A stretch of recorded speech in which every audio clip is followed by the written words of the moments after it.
भगवान की जय, पुरुषोत्तम भगवान की जय, श्री लक्ष्मी नारायण भगवान की जय, उमापति महादेव की जय। राधे राधे हरि ओम। विघ्नेश्वराय वरदाय सुरप्रियाय लंबोदराय सकलाय जगद्दुताय नागाननाय श्रुतियग्नविभूषिताय गौरीसुताय गणनाथ नमो नमस्ते। हरि ओम गंगणपतये नमः। ओम श्री कृष्ण गोविंद हरे मुरारी, हे नाथ नारायण वासुदेव, जीवेति बसवामृत में तदेव, गोविंद दामो दरवाद में ती। क्लीं कृष्णाय गोविंदाय हरे परमात्मने प्रणतक्लेशनाशाय गोविंदाय नमो नमः। मृत्युंजय महादेव त्राहि मां शरणागतं, जन्म मृत्यु जरा व्याधि पीड़ितं कर्मबन्धनै। हरि ओम। माँ बोलिए गजानन गणपति भगवान की जय। आज तो द्वादशी पारण है ना। बोलिए श्रीमद् भागवत महापुराण की। हरि ओम। उमापति महादेव की जय, श्री व्यास जी महाराज की जय, श्री पराशर जी महाराज की जय, अनंत कोटि सब संत महात्माओं की जय। राधे राधे। आज का 10 प्रकार की सृष्टि का वर्णन। कितने प्रकार की सृष्टि है? 10 प्रकार। जय जय जय जय, राधे राधे। 10 प्रकार की सृष्टि का वर्णन विदुर जी महाराज ने कहा कि मुनिवर, भगवान नारायण के अंतर्धान हो जाने पर संपूर्ण लोकों के पितामह ब्रह्मा जी ने अपने देह और मन से कितने प्रकार की सृष्टि की उत्पन्न की। भगवान, इनके सिवा मैंने आपसे और जो जो बातें पूछी हैं उनका सबका भी क्रमशः वर्णन कीजिए। सुत जी महाराज कहते हैं, एवं संजोदितस्तेन छत्वा कौसारवो मुनिः प्रीतः प्रत्याहतान प्रश्नान हृदिस्थानत भार्गव। क्या कहते हैं सुत जी महाराज कि शौनक जी विदुर जी के इस प्रकार पूछने पर मुनिवर मैत्रेय जी बड़े प्रसन्न हुए और अपने हृदय में स्थित उन प्रश्नों का इस प्रकार उत्तर देने लगे। श्री मैत्रेय जी कहते हैं, राधे राधे। इधर ध्यान दीजिए। विरिंचोपि तथा चक्रे दिव्यम वर्ष शतम तपः। क्या कहते हैं मैत्रेय जी कि आत्मान्यात्मानमावश्य यदा भगवान तद्लोक्याब्ज संभूतो वायुना यदधिष्ठतः पद्मम्बश्च तत्काल कृतवीरेण कंपितम। क्या बोलते हैं कि अजन्मा भगवान श्री हरि ने जैसा कहा था, ब्रह्मा जी ने भी उसी प्रकार चित्त को अपने आत्मा श्री नारायण में लगाकर 100 दिव्य वर्षों तक तप किया। ब्रह्मा जी ने देखा कि प्रलयकालीन प्रबल वायु के झरोखों से जिससे वे उत्पन्न हुए हैं तथा जिस पर वे बैठे हुए हैं वह कमल तथा जल कांप रहे हैं। प्रबल तपस्या एवं हृदय में स्थित आत्मज्ञान से उनका विज्ञान बल बढ़ गया और उन्होंने जल के साथ वायु को पी लिया। जिस पर स्वयं बैठे हुए थे उस आकाश व्यापी कमल को देखकर उन्होंने विचार किया कि पूर्व काल में लीन हुए लोकों में मैं इसी से रचूंगा।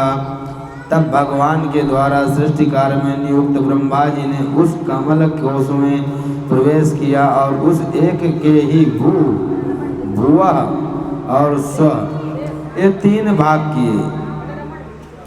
यद्यपि वह कमल इतना बड़ा था कि उसके 14 भुवन या इससे भी अधिक लोकों के रूप में विभाग किए जा सकते थे।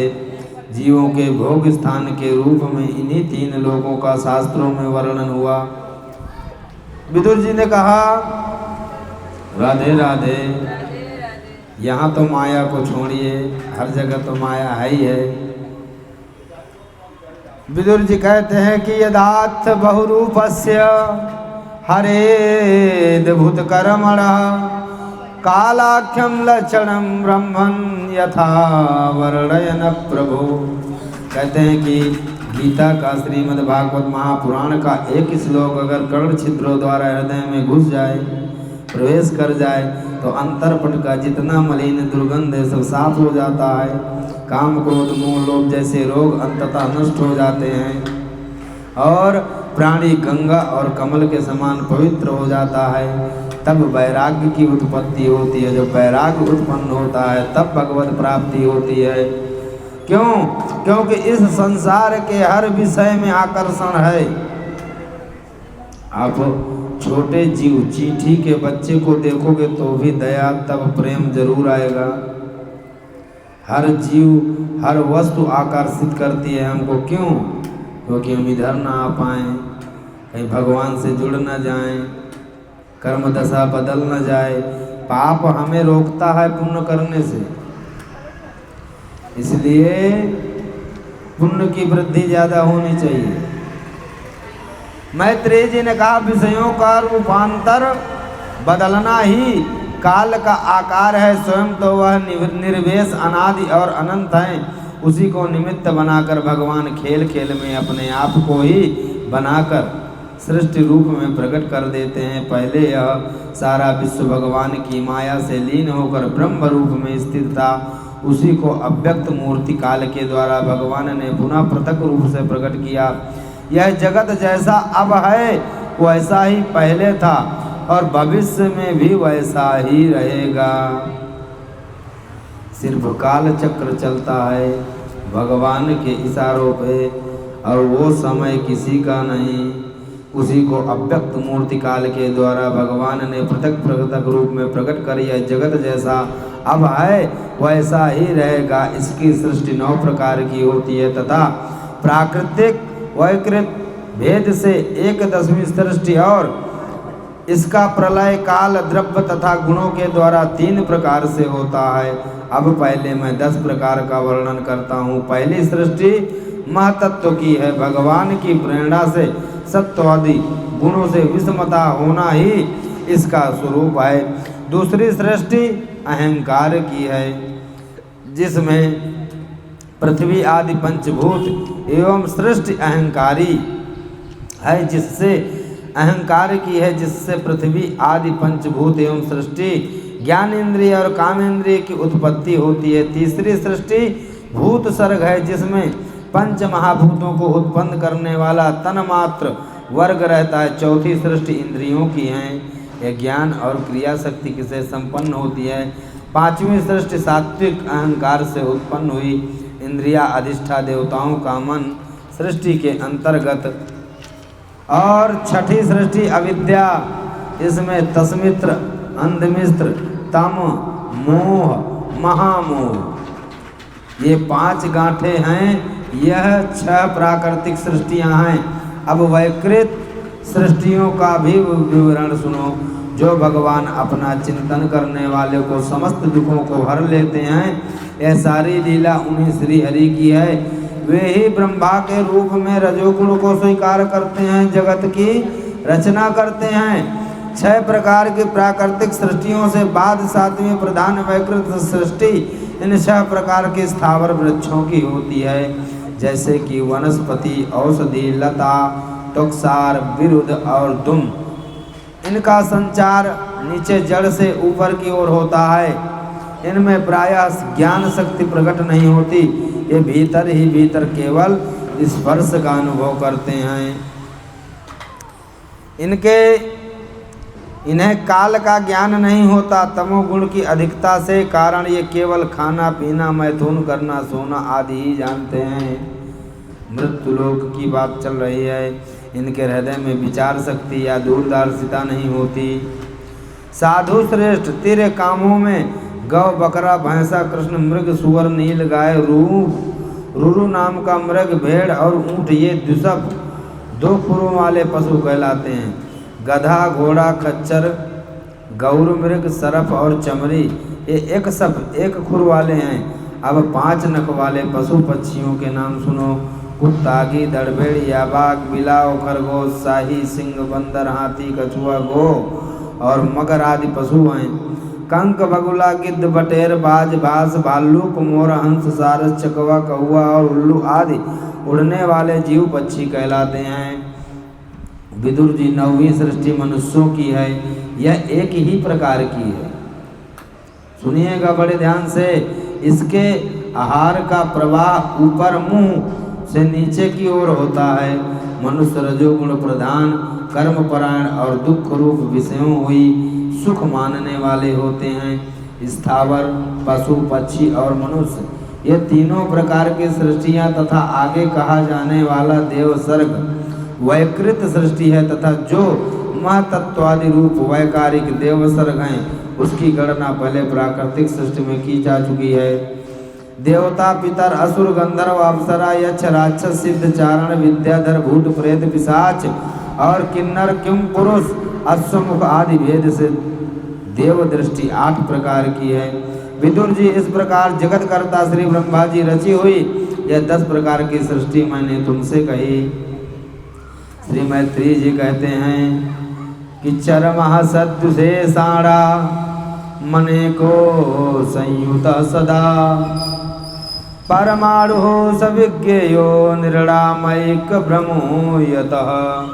मैत्री जी कहते हैं कि विदुर जी, पृथ्वी आदि कार्य वर्ग का जो सूक्ष्मतम अंश है, जिसका और विभाग नहीं हो सकता, जो कार्य रूप को प्राप्त नहीं हुआ और जिसका अन्य परमाणुओं के साथ संयोग भी नहीं हुआ, उसे परमाणु कहते हैं। इन अनेक परमाणुओं के परस्पर मिलने से ही मनुष्यों का ब्रह्मवश उनके समुदाय रूप एक अवयवी की प्रतीत होती है। यह परमाणु जिसका सूक्ष्मतम अंश है, अपने सामान्य स्वरूप में स्थित उस पृथ्वी आदि कार्यों की एकता, समुदाय अथवा समग्र रूप का नाम महान है। इस समय उसमें न तो प्रलय आदि अवस्थबद्ध सी स्फूर्ति होती है, न नवीन प्राचीन आदि काल भेद का भान होता है, और न घट घट आदि वस्तु भेद की ही कल्पना होती है। हे साधु श्रेष्ठ, आप सब साधु श्रेष्ठ हैं। इस प्रकार यह इसी के सादृश्य से परमाणु आदि अवस्थाओं में व्यापार होकर व्यक्त पदार्थों को भोगने वाले सृष्टि आदि का समर्थ अव्यक्त रूप भगवान काल की भी सूक्ष्मता और स्थूलता का अनुमान किया जा सकता है। जो काल प्रपंच की परमाणु जैसी सूक्ष्म अवस्था में व्याप्त रहता है वह अत्यंत सूक्ष्म हो, और जो सृष्टि को लेकर प्रलय पर्यंत उसकी सभी अवस्थाओं को भोग करता है वह परम महान। 2 परमाणु मिलकर एक अणु होता है, और 3 अणुओं के मिलने से एक त्रिश्रेणु होता है, और झरोखों में से होकर आई हुई सूर्य की किरणों के प्रकाश में आकाश में उड़ता देखा जाता है। ऐसे 3 त्रिश्रेणुओं का पार करने में सूर्य को जितना समय लगता है उसे त्रुटि कहते हैं। इससे 100 गुना काल वेद कहलाता है, और 3 वेद का एक लव होता है। 3 लव को एक निमेष कहते हैं, और 3 निमेषों को एक क्षण कहते हैं, और 5 क्षण की एक काष्ठा होती है, और 15 काष्ठा एक लघु होती है। निमेष किसे कहते हैं? निमेष भगवान राम जी के ससुर थे, ससुर नहीं पिता थे, पिता तुल्य थे। और माता सीता बहुवधू थी। जब पहली बार पुष्प वाटिका में भगवान राम और सीता का मिलन हुआ था तो नज़रें मिली थी, तब उस समय निमेष जो पलकें गिरती हैं इनको क्या कहते हैं? निमेष। तो निमेष को कहाँ जगह दी गई? आँखों में। वो बोले मैं 24 घंटे भगवान को टक देखता रहूं, इसलिए वो आँखों में बस गए, उसीलिए पलकों को कहा जाता है निमेष। तब उस समय जब माता सीता भगवान राम को और भगवान राम माता सीता को देखे तब निमेष वहाँ से चले गए। इसलिए एक पलटक रोकी, मतलब बिना पलक झपके दोनों एक दूसरे को देखते रहे। क्यों? क्योंकि निमेष जी वहाँ से जा चुके थे। और नदिका का एक मुहूर्त होता है और दिन के घटने बढ़ने के अनुसार दिन एवं रात्रि दोनों संधियों के 2 मुहूर्तों को छोड़कर 6 या 7 नाड़ी का एक प्रहर होता है। यह यम कहलाता है। याम जो मनुष्य के दिन या रात का चौथा भाग होता है। 6 पल तांबे का एक ऐसा बर्तन बनाया जाए जिसमें एक प्रस्त जल आ सके और 4 मासे सोने की 4 अंगुल लंबी सलाई बनवाकर उसके द्वारा उस बर्तन के पेंदे में छेद करके उसे जल में छोड़ दिया जाए। जितने समय में एक प्रस्त जल उस बर्तन में भर जाए वह बर्तन जल में डूब जाए उतने समय को एक नाड़िका कहते हैं। विदुर जी 4-4 पैर के मनुष्यों के दिन और रात होते हैं और 15 दिन रात का एक पक्ष होता है और जो शुक्ल पक्ष और कृष्ण पक्ष भेद से प्रकार कहा गया है। बोलिए राधे राधे। इन दोनों पक्षों को मिलाकर एक मास होता है जो पितरों का एक दिन एक रात होता है। राधे राधे। आपके पितृ हैं तो पितरों के जैसे हमारे 1 महीने बीतते हैं तब उनका एक दिन होता है। अब सबकी आयु देखिए कैसी और कितनी होती है। 2 मास मतलब 2 महीना, 2 मास का एक ऋतु और 6 मास का एक अयन होता है। एक अयन दक्षिणायन और उत्तरायण भेद से 2 प्रकार का है। 2 अयन मिलाकर देवताओं के एक दिन रात होते हैं। जब 2 उत्तरायण और दक्षिणायन होते हैं तब भगवान देवताओं का एक दिन होता है और अयन मिलाकर देवताओं के एक दिन रात होते हैं तथा मनुष्य लोक में ये वर्ष या 12 मास कहे जाते हैं। ऐसे 100 वर्ष की मनुष्य की परम आयु बताई गई है। चंद्रमा आदि ग्रह, अश्विनी आदि नक्षत्र और समस्त तारा मंडल के अधिष्ठाता काल स्वरूप भगवान सूर्य परमाणु से लेकर संवत्सर पर्यंत काल में 12 राशि रूप संपूर्ण भुवन कोश की निरंतर परिक्रमा किया करते हैं। राधे राधे। सूर्य, बृहस्पति, समन, चंद्रमा और नक्षत्र संबंधी महीनों के भेद से यह वर्ष ही संवत्सर, परिवत्सर, इडावत्सर, अनुवत्सर और वत्सर कहलाता है। विदुर जी इन 5 प्रकार के वर्षों की प्रवृत्ति करने वाले भगवान सूर्य की तुम उपहार आदि समर्पित करके पूजा करो। ये सूर्य देव पंचभूतों में से तेज स्वरूप हैं और अपनी काल शक्ति से बीज आदि पदार्थों की अंकुर उत्पन्न करने की शक्ति को अनेक प्रकार से कार्योन्मुख करते हैं। ये पुरुषों की मोहन निवृत्ति के लिए उनकी आयु का क्षय करते हैं, आकाश में विचरते रहते हैं तथा ये ही सकाम पुरुषों को यज्ञादि कर्मों से प्राप्त होने वाले स्वर्ग आदि मंगलमय फलों का विस्तार करते हैं। बोलिए सूर्य नारायण भगवान की। विदुर जी कहते हैं सीताराम। विदुर जी कहते हैं कि माइक बंद हो गया। विदुर जी कहा कि हे मुनिवर, आपने देवता, पितर और मनुष्यों की परम आयु का वर्णन तो किया। अब जो सनकादि ज्ञानी मुनिजन हैं त्रिलोकी से बाहर कल्प से भी वर्णन कीजिए।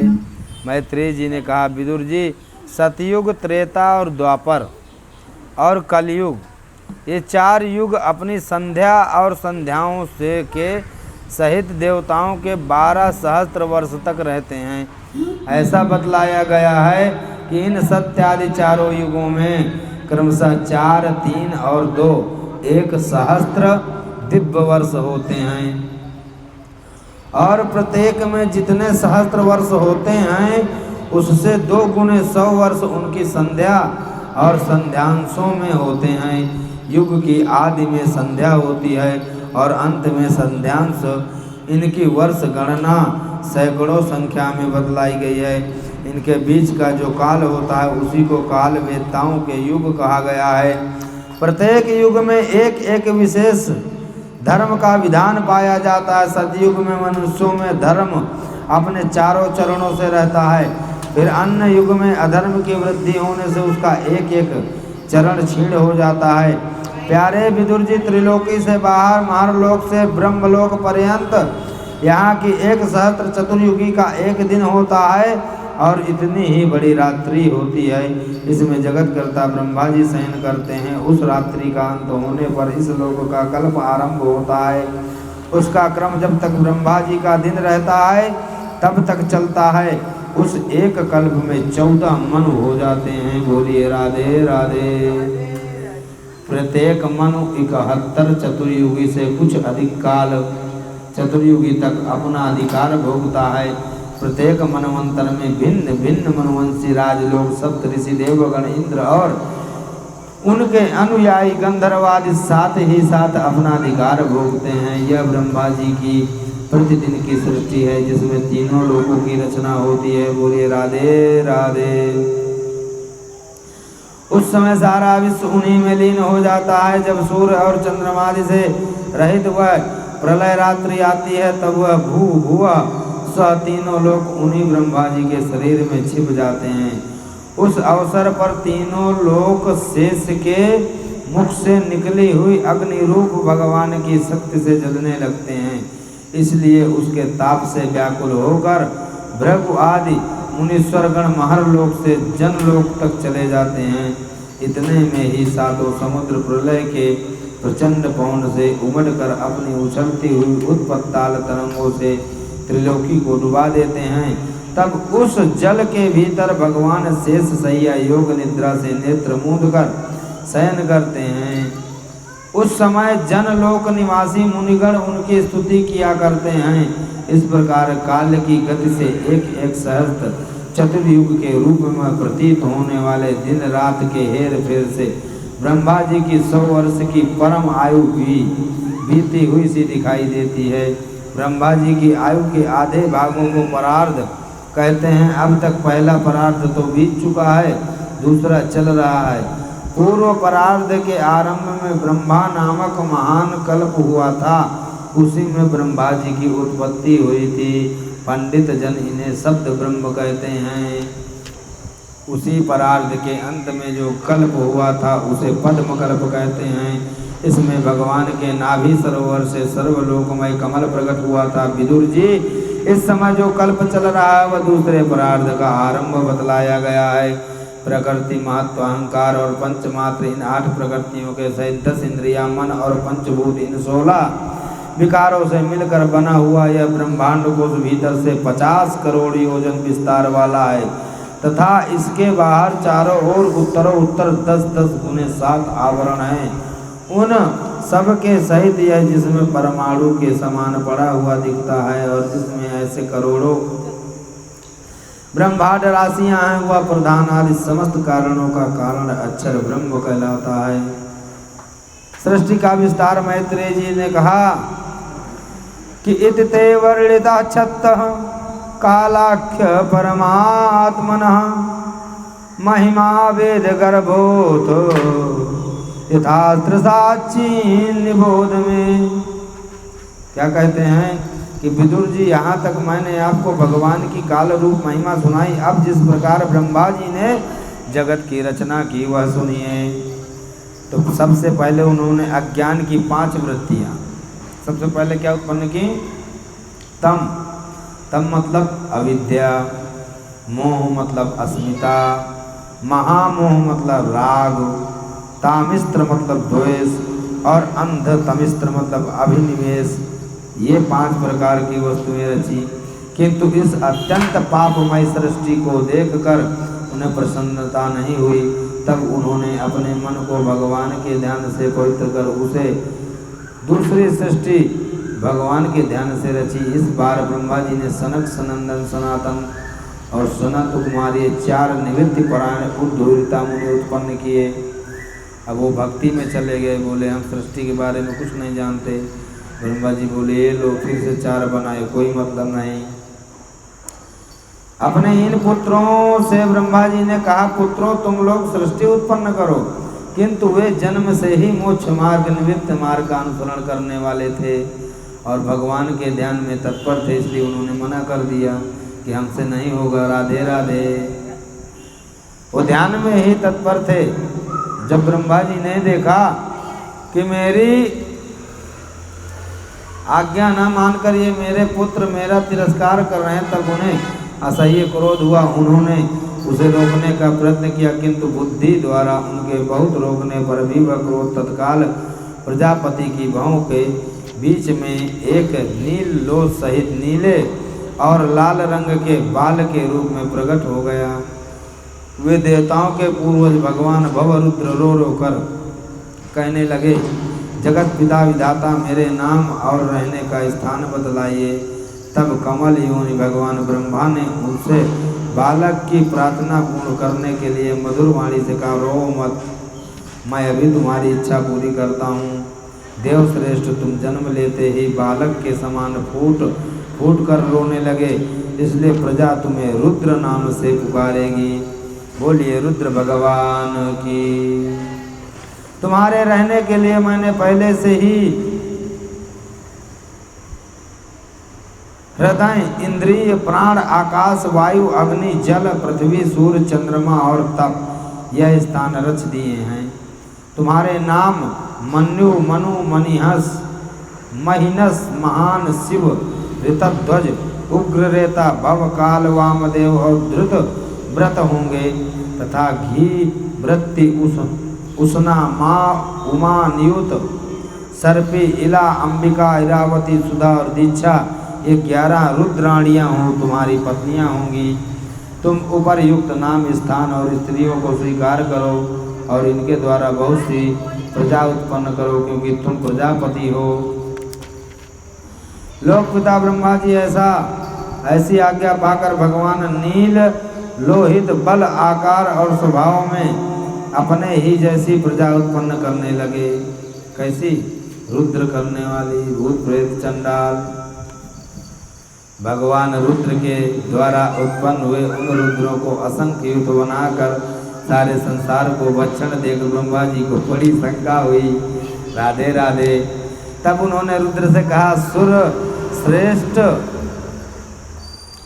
तुम्हारी प्रजा तो अपनी भयंकर दृष्टि से मुझे और मेरी सारी दिशाओं को भस्म किए डालती है, अतः ऐसी सृष्टि और न रचो, तुम्हारा कल्याण हो। अब तुम समस्त प्राणियों को सुख देने के लिए तप करो, फिर उस तप के प्रभाव से ही तुम पूर्ववत इस संसार की रचना करना। पुरुष तप के द्वारा ही इंद्रियातीत सर्वंतरमय ज्योति स्वरूप श्रीहरि के सुगमता से प्राप्त कर लेता है। ता और पा की ही उत्पत्ति हुई थी, इसलिए तप बहुत जरूरी है। मैत्रेय जी कहते हैं कि जब ब्रह्मा जी ने ऐसी आज्ञा दी, तब रुद्र ने बहुत अच्छा कहकर उसे सिरोधार किया और फिर उनकी अनुमति लेकर तथा उनकी परिक्रमा करके वे तपस्या करने के लिए वन को चले गए। इसके पश्चात जब भगवान की शक्ति से संपन्न ब्रह्मा जी ने सृष्टि के लिए संकल्प किया, तब उनके 10 पुत्र और उत्पन्न हुए। उस लोकों की बहुत वृद्धि हुई। उनके नाम मरीचि, अत्रि, अंगिरा, पुलस्त, क्रतु, भृगु, वशिष्ठ, दक्ष और 10वें नारद थे।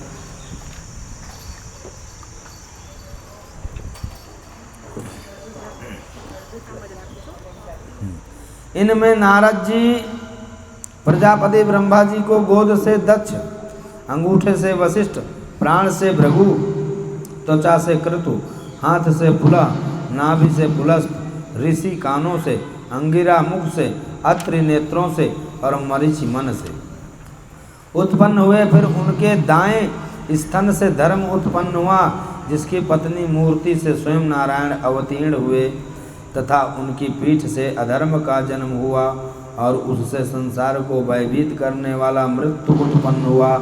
इसी प्रकार ब्रह्मा जी के हृदय से काम, भौं से क्रोध, नीचे के होठ से लोभ, मुख से वाणी की अधिष्ठात्री देवी सरस्वती, लिंग से समुद्र, गुदा से पाप का निवास स्थान, राक्षसों का अधिपति निरुति, छाया से देवहूति के पति भगवान करदम जी उत्पन्न हुए।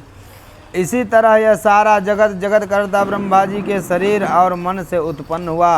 विदुर जी, भगवान ब्रह्मा की कन्या सरस्वती बड़ी ही सुकुमारी और मनोहर थी। हमने सुना है कि एक बार उसे देखकर ब्रह्मा जी काम मोहित हो गए थे। यद्यपि वह स्वयं वासनाहीन थी, उन्हें ऐसी अधर्ममय संकल्प करते देख उनके पुत्र मरीचि आदि ऋषियों ने उन्हें विश्वास पूर्वक समझाया, पिताजी आप समर्थ हैं, फिर भी अपने मन में उत्पन्न हुए काम के वेग को ना रोककर पुत्री गमन जैसा दुस्तर पाप करने का संकल्प कर रहे हैं। ऐसा तो आपसे पूर्ववती किसी भी ब्रह्मा ने नहीं किया और ना आगे ही कोई करेगा। जगत गुरु, आप जैसे तेजस्वी पुरुषों को भी ऐसा काम शोभा नहीं देता, क्योंकि आप लोगों के आचरणों का अनुसरण करने से ही तो संसार का कल्याण होता है।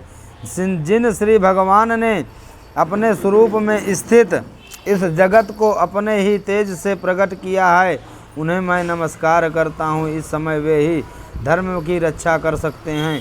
अपने पुत्र मरीचि आदि प्रजापतियों को अपने सामने इस प्रकार कहते देख प्रजापतियों के पति ब्रह्मा जी बड़े लज्जित हुए और उन्होंने उस शरीर को उसी समय छोड़ दिया। तब उस घोर शरीर को दिशाओं ने ले लिया, वही कोहरा हुआ जिसे अंधकार भी कहते हैं। एक बार ब्रह्मा जी ये सोच रहे थे कि मैं पहले की तरह सुव्यवस्थित रूप से सब लोगों की रचना किस प्रकार करूं। इसी समय उनके चार मुखों से चार वेद प्रकट हुए। इनके सिवा उपवेद, न्यायशास्त्र, उद्गाता, अधर्ववर्ग और ब्रह्मा इन चार ऋतुजों के कर्म यज्ञों का विस्तार, धर्म के चार चरण और चारों आश्रम तथा उनकी वृत्तियां, ये सब भी ब्रह्मा जी के मुख से ही उत्पन्न हुए। विदुर जी ने पूछा, तपोधन विश्वास चारायताओं, स्वामी ब्रह्मा जी ने जब अपने मुखों से इन वेदादि को रचा तो उन्होंने अपने किस मुख से कौन वस्तु उत्पन्न की। मैत्रेय जी ने कहा, विदुर जी, ब्रह्मा ने अपने पूर्व, दक्षिण, पश्चिम और उत्तर के मुख से क्रमशः ऋक, यजु, साम और अथर्ववेद को रचा। कर्म शास्त्र, क्रम से शास्त्र, होता का कर्म, इज्जा, अधर्वसूर का ब्रह्म का कर्म, इन चारों की रचना की। इसी प्रकार आयुर्वेद, चिकित्सा शास्त्र, धनुर्वेद, शस्त्र विद्या, गंधर्व वेद, संगीत शास्त्र और स्थापत्य वेद, शिल्प विद्या, इन चार उपवेदों का भी क्रमशः उन पूर्वादि मुखों से ही उत्पन्न किया। फिर सर्वदर्शी भगवान ब्रह्मा ने अपने चारों मुखों से इतिहास पुराण रूप पांचवा वेद बनाया। इसी क्रम से षोडशी और उक्त चयन और अग्निष्ट कोट सब अप्तयोर और अति रात्र तथा वाजपेय और गोसो दो याग भी उनके पूर्वादि मुखों से ही उत्पन्न हुए। विद्या, दान, तप और सत्य, ये धर्म के चार पाद हैं और वृत्तियों के से चार आश्रम भी कहे जाते हैं। ये चार वृत्तियाँ ब्रह्म आचर की तथा वर्ता, संचय, शालीन और शिलोच, ये चार वृत्तियाँ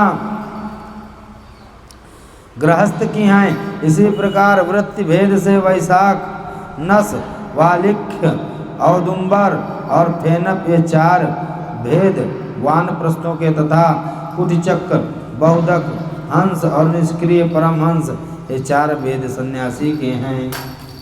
इसी क्रम से अन्विच की त्रयी वार्ता और दंड नीति, ये चार विद्याएं तथा चार व्याहतियाँ वे ब्रह्मा के 4 मुखों से उत्पन्न हुए। उनके हृदयाकाम से ओंकार प्रकट हुआ। उनके रोम से उष्णिक, त्वचा से गायत्री, मांस से त्रिशूल, स्नायु से अनुष्टुप और अस्थियों से जगती, मज्जा से पंक्ति और प्राणों से बृहति छंद उत्पन्न हुआ।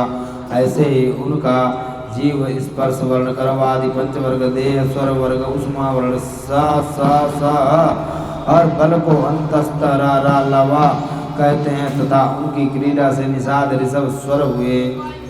विदुर जी, ब्रह्मा जी ने पहला काम सख्त शरीर जिससे कुहरा बना था छोड़ने के बाद दूसरा शरीर धारण करके विश्व विस्तार का विचार किया। वे देख चुके थे कि मरीचि आदि महान शक्तिशाली ऋषियों से भी सृष्टि का विस्तार अधिक नहीं हुआ। अतः वे मन ही मन पुनः चिंता करने लगे। अहो, बड़ा आश्चर्य है, मेरे निरंतर प्रयत्न करने पर भी प्रजा की वृद्धि नहीं हो पा रही। मालूम होता है इसमें दैव ही कुछ विघ्न डाल रहे हैं। जिस समय यथोचित क्रिया करने वाले ब्रह्मा जी इस प्रकार दैव के विषय में विचार कर रहे, उसी समय अकस्मात उनके शरीर से 2 भाग हो गए। ब्रह्मा जी का नाम उन्हीं से विभक्त होने का कारण शरीर को काय कहते हैं। उन दोनों विभागों से एक स्त्री और एक पुरुष का जोड़ा प्रकट हुआ। उनमें जो पुरुष था वह सार्वभौम प्रकट सम्राट स्वयंभू मनु हुए और जो स्त्री थी वह उनकी महारानी शतरूपा हुई। तब से मिथुन धर्म, स्त्री पुरुष संभोग से प्रजा की वृद्धि होने लगी। महाराज स्वयंभू मनु ने शतरूपा से 5 संतान में उत्पन्न की।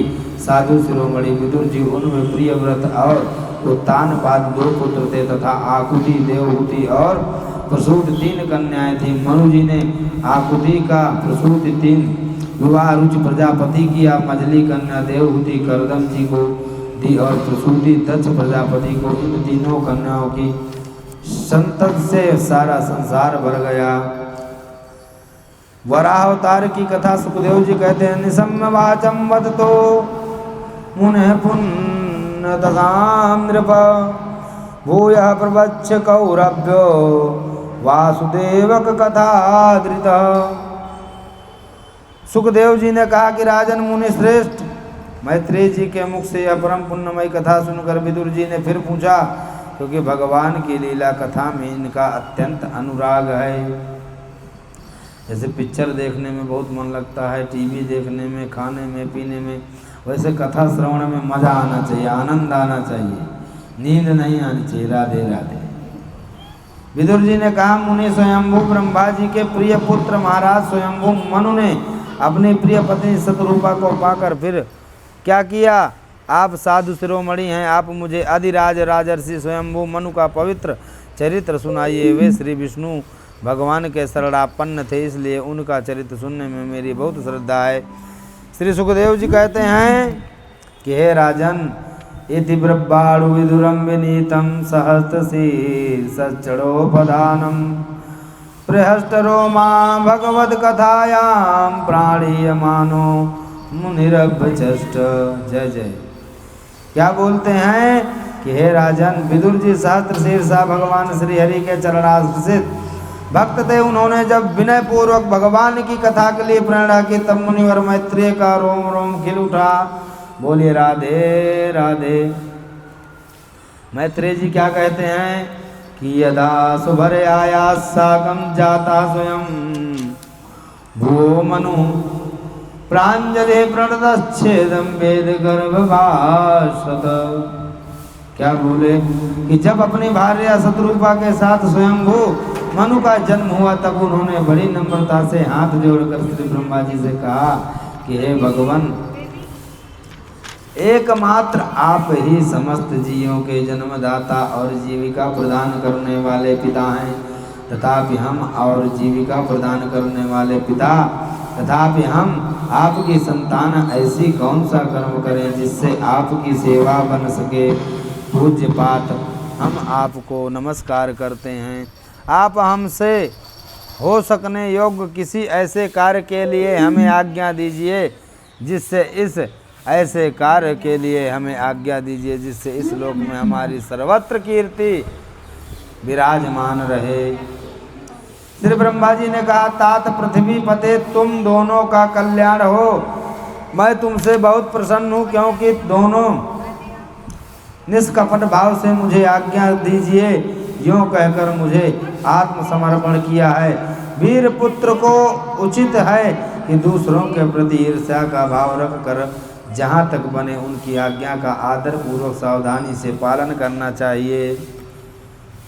मुनि जी ने कहा कि पाप का नाश करने वाले पिताजी, मैं आपकी आज्ञा का पालन अवश्य करूंगा, किंतु आप इस जगत में मेरे और मेरी भावी प्रजा के रहने के लिए स्थान बतलाइए।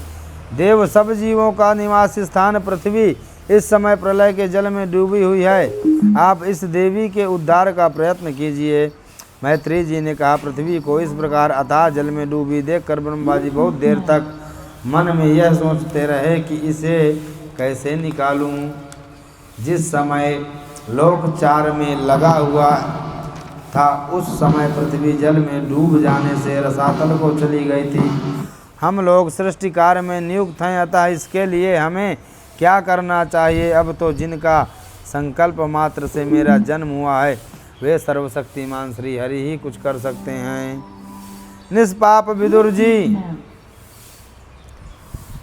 ब्रह्मा जी इस प्रकार विचार कर रहे थे कि उनके नास छिद्र से अकस्मात अंगूठे के बराबर आकार का एक वराह शिशु निकला। भारत बड़े आश्चर्य की बात तो यह हुई कि आकाश में खड़ा हुआ वह वराह शिशु ब्रह्मा जी को देखते ही देखते बड़ा होकर क्षण भर में हाथी के बराबर हो गया। राधे राधे। उस विशाल वराह को मूर्ति को देखकर मरीचि आदि मुनिजन, सनकादि और स्वयं भूमुन के सहित ब्रह्मा जी तरह तरह के विचार करने लगे। अहो, शुकर के रूप में आज यह कौन दिव्य प्राणी यहाँ प्रकट हुआ? कैसा आश्चर्य है! यह अभी अभी मेरी नासिका से निकला। पहले यह तो अंगूठे के पोरुए के बराबर दिखाई देता था, किंतु एक क्षण में ही बड़ी भारी शिला के समान हो गया। अवश्य यह यज्ञ मूर्ति भगवान हम लोगों के मन को मोहित कर रहे हैं।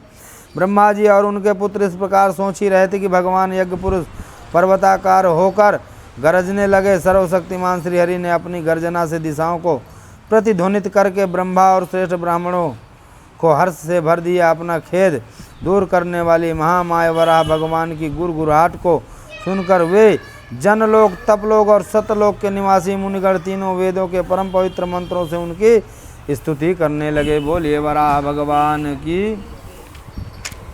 पहले वे शुकर रूप भगवान पूंछ उठाकर बड़े वेग से आकाश में उछले और अपनी गर्दन के बालों को फटकार कर खुरों के आघात से बादलों को चितराने लगे। उनका शरीर बड़ा कठोर था, त्वचा पर कड़े कड़े बाल थे, दाढ़ें सफ़ेद थी और नेत्रों में तेज निकल रहा था। उस समय उनकी बड़ी शोभा हो रही थी। भगवान स्वयं यज्ञ पुरुष हैं, तथापि शुकर रूप धारण करके कारण अपनी नाक से सूंघ सूंघ कर पृथ्वी का पता लगा लिया। उनकी दाढ़ें बड़ी कठोर थी। इस प्रकार यद्यपि वे बड़े बड़े क्रूर जान पड़ते, तथापि अपनी स्तुति करने वाले मरीचि आदि मुनियों और बड़ी सौम्य दृष्टि से निहारते हुए उन्होंने जल में प्रवेश किया। जिस समय उनका वज्रमय पर्वत समान कठोर कलेवर जल में गिरा, तब उसके वेग से मानो समुद्र का पेट फट गया हो और उसमें बादलों की गड़गड़ाहट के समान भीषण शब्द हुआ। तब अंतर्वासना से हे योगेश्वर मेरी रक्षा करो, इस प्रकार तब भगवान यज्ञ मूर्ति अपने बाण के समान पैर पहने खुरों से जल को चीरते हुए उस अपार जल राशि के उस पार पहुँचे जहाँ रसातल में उनके समस्त जीवों की आश्रयभूता पृथ्वी को देखा, जिसने कल्पांत में शयन करने के लिए उद्यत श्रीहरि ने स्वयं अपने ही उदर में लीन कर लिया था। बोले श्रीहरि भगवान की। फिर वे जल में डूबी हुई पृथ्वी को अपने डाढ़ों पर लेकर रसातल में ऊपर आए। उस समय उनकी बड़ी शोभा हो रही थी। जल से बाहर आते समय उनके मार्ग वेग में विघ्न डालने के लिए महापराक्रमी हिरण्याक्ष ने जल के भीतर ही उन पर गदा से आक्रमण कर दिया। इसके उनका क्रोध चक्र के समान तीक्ष्ण हो गया और उन्होंने उसे लीला से ही इस प्रकार मार डाला जैसे सिंह हाथी को मार डालता है। पूरा हो गया। राधे राधे। थुथुनी तथा कनपटी सन जाने के कारण वे ऐसे जान पड़ते मानो कोई गजराज लाल मिट्टी के टोले में टक्कर मार रहा हो। दांतों पर कमल पुष्प धारण कर लें और उसी प्रकार अपने सफ़ेद दांतों की नोक पर पृथ्वी को धारण कर जल से बाहर निकले। ऋषियों ने कहा, भगवान अजित आपकी जय हो यज्ञपते। आप अपने वेद त्रिय रूप विग्रह को फटाकर आपको नमस्कार है। आपके रोमकूपों में संपूर्ण यज्ञ लीन है। आपने पृथ्वी का उद्धार करने के लिए शुकर रूप धारण किया, आपको नमस्कार है। इसी त्वचा से गायत्री आदि छंद रोमावली में कुश, नेत्रों में घृत तथा चारों चरणों में होता अर्घ, वायु, उदगाता और ब्रह्मा, इन चारों ऋतुजों के कर्म हैं। ईश आपकी पृथ्वी थुथुनी मुख के अग्रभाग में स्त्रुक है, नासिका छिद्रों में स्त्रुवा, उदर में इडा, यज्ञीय भक्षण पात्र है, कानों में चामस और मुख में प्राशित्र, ब्रह्म भाग पात्र है और कंठ छिद्र में ग्रह सोम पात्र है। भगवान आपका जो चबाना है वही अग्निहोत्र है, बार बार अवतार लेना यज्ञ स्वरूप है। आपकी द्विछड़ीय इष्टि गर्दन उपसद 3 इष्टियाँ हैं, दोनों दाढ़े प्राणनीय, दीक्षा के बाद की सृष्टि उदनीय, यज्ञ समाप्ति की जीवा प्रवर्ग है, जानने वाला महावीर नामक कर्म है, सिर सभ्य है और अस्वस्थ तथा प्राणचित्त इष्टकायन है। आपका वीर सोम है, आसन बैठना प्रातः सवन आदि 3 सवन, शांतो धातु अग्निष्टोम, अत्यग्निष्टोम, उक्त घोषरजी, वाजपेय, अतिरात्र और आप्तोर्याम नाम की 7 संस्थाएं हैं जो शरीर की संधियां हैं। पृथ्वी को धारण करने वाले भगवान आपकी दाढ़ों की नोक पर रखी हुई है। पर्वत आदि मंडित पृथ्वी ऐसी सुशोभित हो रही है जैसे वन में निकलकर बाहर आए हुए किसी गजराज के दांतों पर पत्र युक्त कमलिनी रखी हो। आपके दांतों पर रखे हुए भूमंडल के सहित आपका यह वेदमय वराह विग्रह ऐसा सुशोभित हो रहा है जैसे शिखरों पर छाई हुई मेघमाला से कुल पर्वती शोभा होती है। उनसे भीग कर हम जनलोक, तपलोक और सतलोक रहने वाले मुनिजन सर्वथा पवित्र हो जाते हैं। जो पुरुष आपके कर्मों का पार पाना चाहता है अवश्य ही उसकी बुद्धि नष्ट हो जाती है। श्री मैत्री जी कहते हैं, विदुर जी, उन ब्रह्मावादी मुनियों के इस प्रकार स्तुति करने पर सबकी रक्षा करने वाले वराह भगवान के अपने खुरों से जल को स्तंभित कर उस पर पृथ्वी को स्थापित कर दिया। इस प्रकार रसातल में लीला पूर्वक लाई हुई पृथ्वी को जल भर कर रख कर वे विक्षसेन प्रजापति भगवान श्री हरि अंतर ध्यान हो गए। विदुर जी, भगवान के लीलामय चरित्र अत्यंत कीर्तनमय और उनमें लगी हुई बुद्धि सब प्रकार से तापों को दूर करती है। जो पुरुष उनकी इस मंगलमयी मंजुल कथा को भक्तिभाव से सुनता है बहुत शीघ्र प्रसन्न हो जाते हैं। भगवान तो सभी कामनाओं को पूर्ण करने में समर्थ हैं। उनमें प्रसन्न होने पर संसार में क्या दुर्लभ है, किंतु उन तुच्छ कामनाओं की अन्य भाव से आवश्यकता ही क्या। जो लोग उनका अनन्य भाव से भजन करते हैं उन्हें वे अंतर्यामी परमात्मा स्वयं अपना परम पद ही दे देते हैं।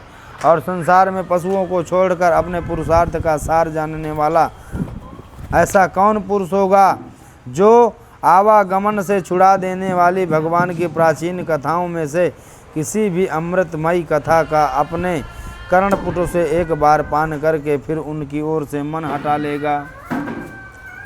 हम संसार के विषयों में छिपे हुए भोगों के लिए हमेशा भागते रहते हैं और ये जितने भी भोग हैं, विषय हैं, संसार की जितनी भी वस्तुएं हैं, आप भगवान को पकड़ लो, स्वयं वो अपने आप आ जाएंगी। संक्षिप्त में उदाहरण, पांडवों के पास कुछ नहीं था, भगवान के सिवा कुछ था। दुर्योधन क्या बोला कि मैं सुई के नोक बराबर कुछ नहीं दूंगा। उन्होंने एक खांडव प्रस्थ को क्या बना दिया, इंद्रप्रस्थ। ऐसा राज्य का निर्माण किया जो कोई नहीं कर सकता था। ऐसी वहाँ की कारीगरी थी इंद्रप्रस्थ की।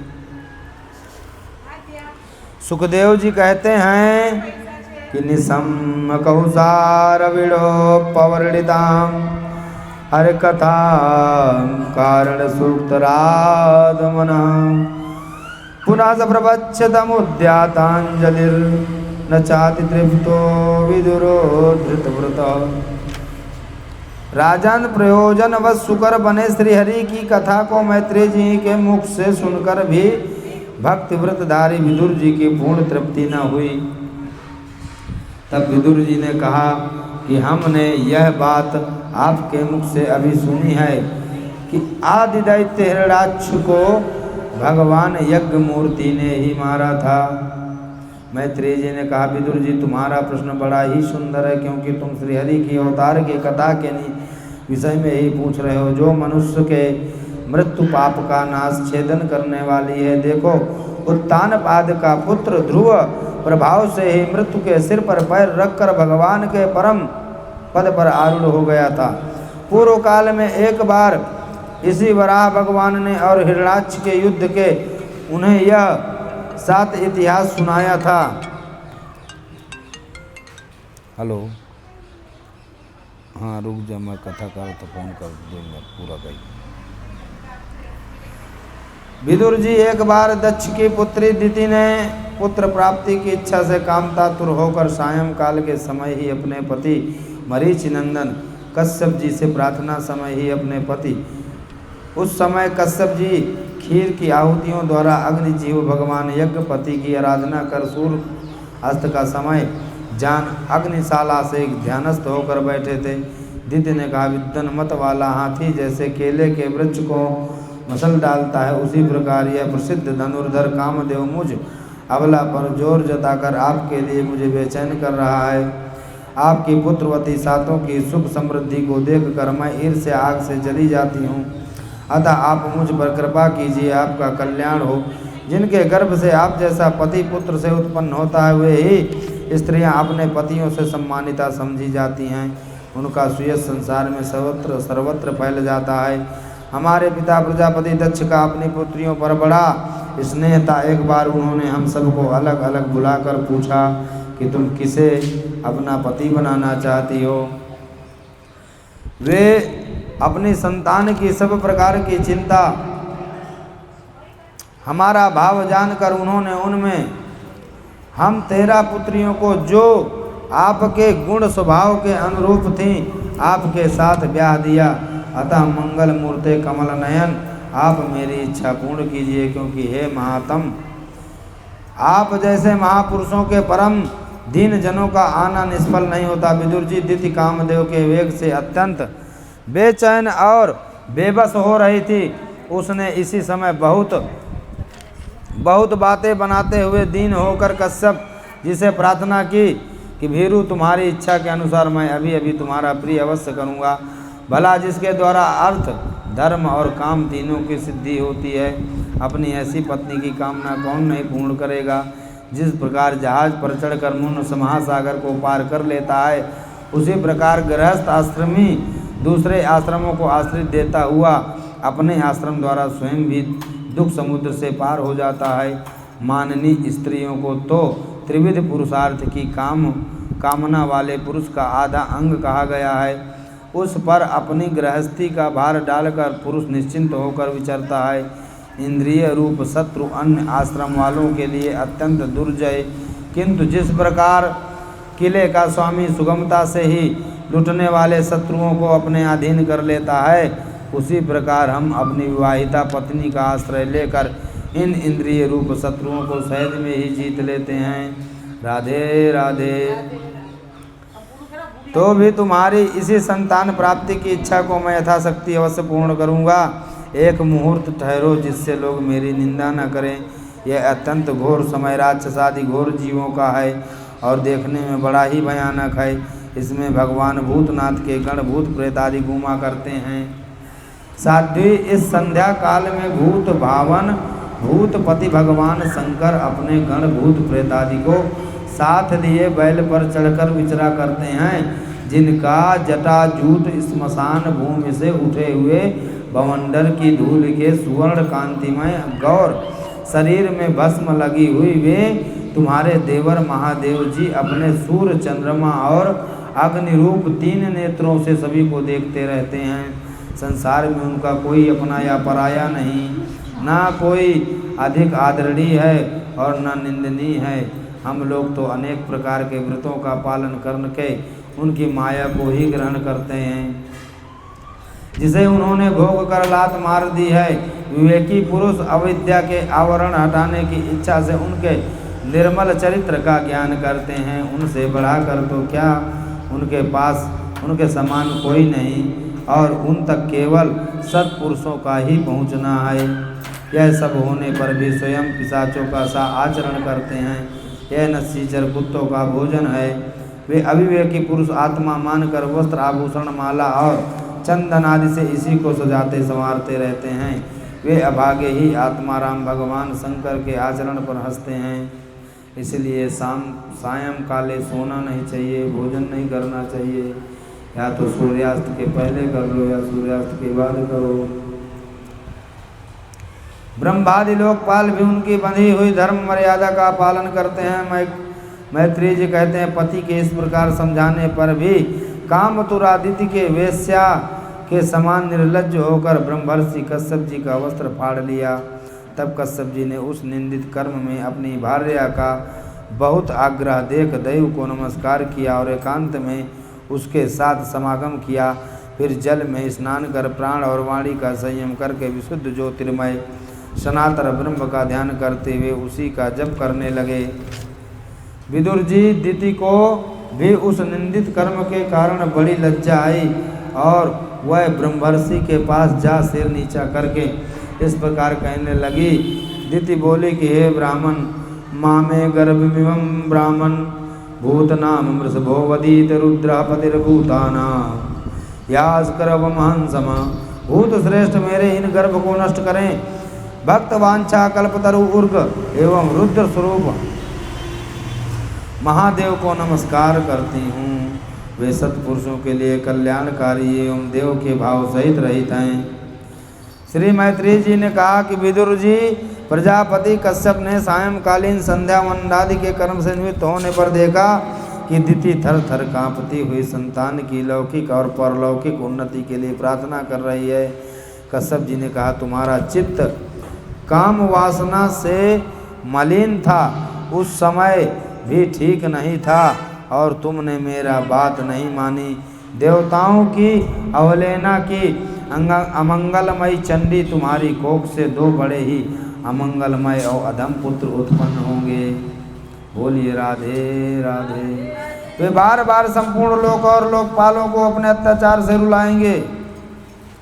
ये संपूर्ण लोकों की रक्षा करने वाले श्री जगदीश्वर कुपित होकर अवतार लेंगे और इंद्र जैसे पर्वतों का दमन करता हुआ उसी प्रकार उनका वध करेंगे। दिति ने कहा, प्रभु यही मैं भी चाहती हूँ कि यदि मेरे पुत्रों का वध हो तो वह साक्षात भगवान चक्रपाणी के हाथ से हो, कुपित ब्राह्मणों के शाप आदि से न हो। जो जीव ब्राह्मणों के शाप से दग्ध अथवा प्राणियों के भय देने वाला होता है, वह किसी भी योनि में जाए उस पर नारकी जीव भी दया नहीं करते। कश्यप जी ने कहा, देवी तुमने अपने किए पर शोक और पश्चाताप प्रकट किया है। तुम्हें शीघ्र ही उचित अनुचित का विचार भी हो गया था। भगवान विष्णु शिव और मेरे प्रति भी तुम्हारा बहुत आदर जान पड़ता है, इसलिए तुम्हारे एक पुत्र के 4 पुत्र में से एक ऐसा होगा जिसका सत्पुरुष भी मान करेंगे और जिसके पवित्र यश को भक्त जन भगवान के गुणों के साथ गाएंगे। जिस प्रकार खोटे सोने को बार बार तपाकर शुद्ध किया जाता है, उसी प्रकार साधुजन उसके स्वभाव का अनुकरण करने के लिए वह निर्वैरता आदि उपायों से अपने अंतःकरण को शुद्ध करेंगे।